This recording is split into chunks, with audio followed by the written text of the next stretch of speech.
Watcher's Tale.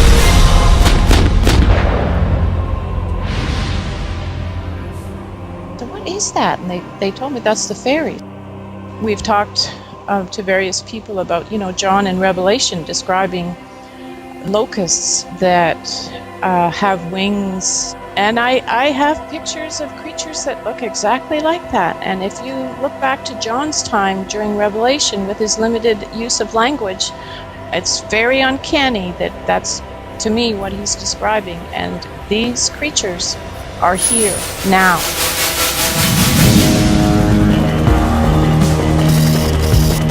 Mexico City. Traffic is heavy, and the idea of drug cartels is in the back of everybody's mind. There's extra security at all the expensive hotels in the area. And yet life goes on. Jaime Maussan is the host of the longest-running and most popular UFO television show in the world. He has millions of viewers, and people everywhere send him their videos.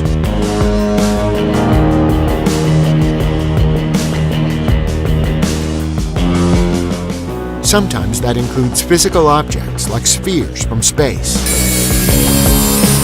or weird creatures. He records programs here, but we never expected to see something as unexplainable as what Jaime showed us this time. We were held to a promise that we wouldn't show this discovery until he granted us permission. To honor that agreement, we've sat on that finding for over 2 years. Now we're allowed to finally release it.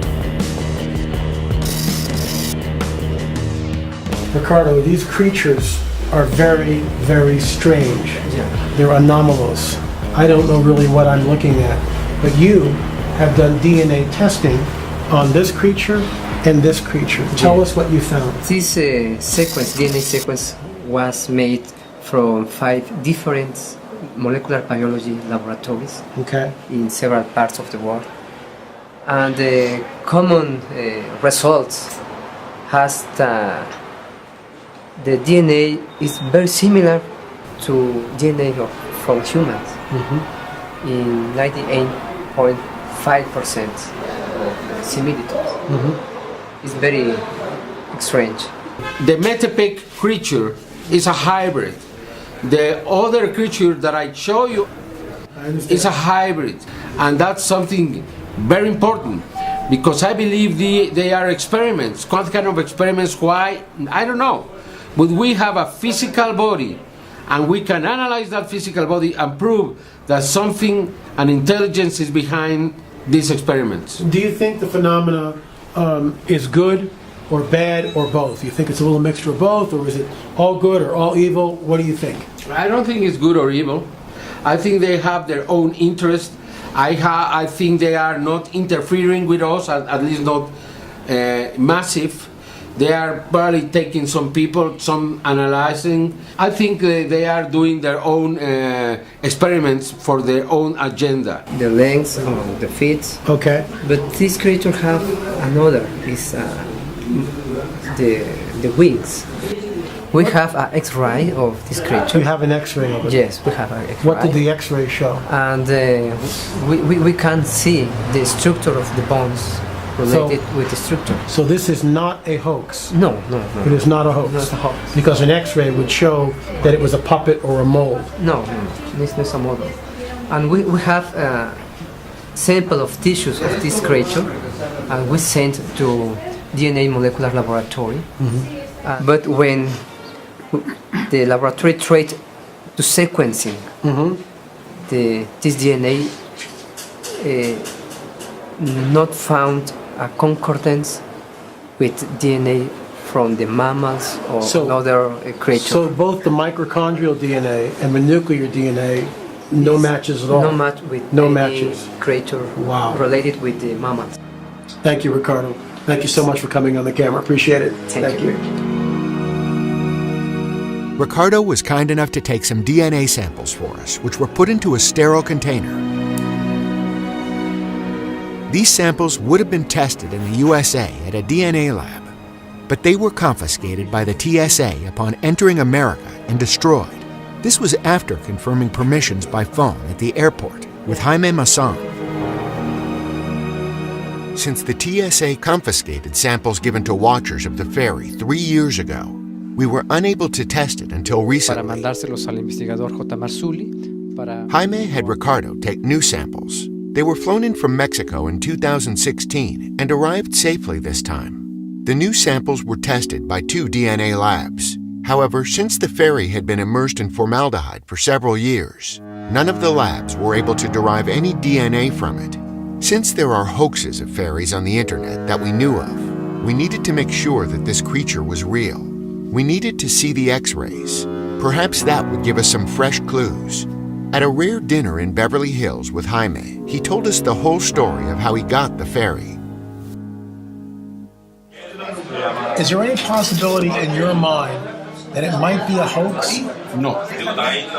There is no possibility because the man who found it is a 13-year-old who didn't know what it was, who didn't ask anything for it, and didn't have any kind of knowledge about extraterrestrials, fairies, or anything else. Nothing like that. He just saw an opportunity.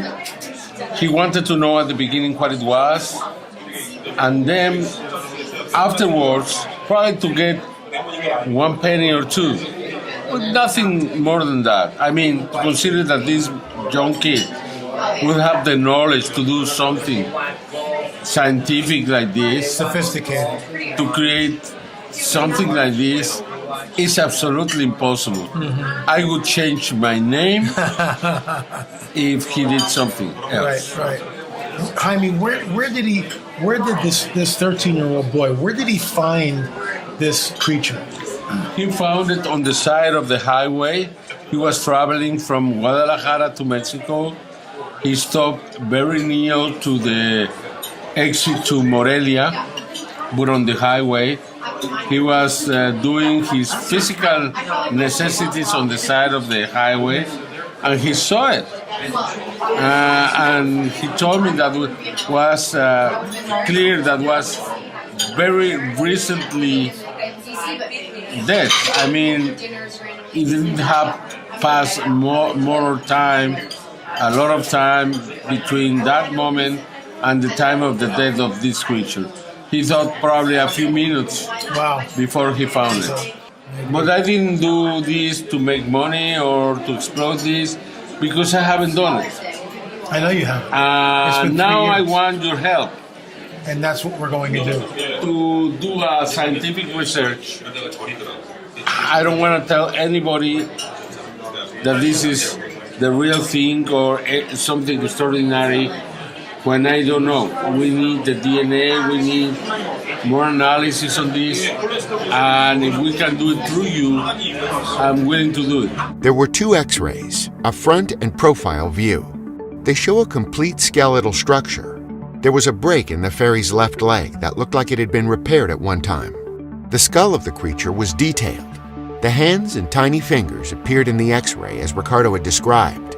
The actual head of the ferry had pointy ears, like Spock, or like what you would find on a gargoyle. But there were several white dots that seemed to not have anything to do with the ferry, but may have been added later. We didn't know what these dots were. There's always the assumption that someone made the creature by gluing it together from parts from other creatures. But the asymmetrical placement of the dots was troubling. They didn't seem to have any reason for being there. The X-rays proved fascinating, so LA showed them to a veterinarian. We weren't allowed to state his name or show his face, but we could record the conversation. What he came up with stunned us.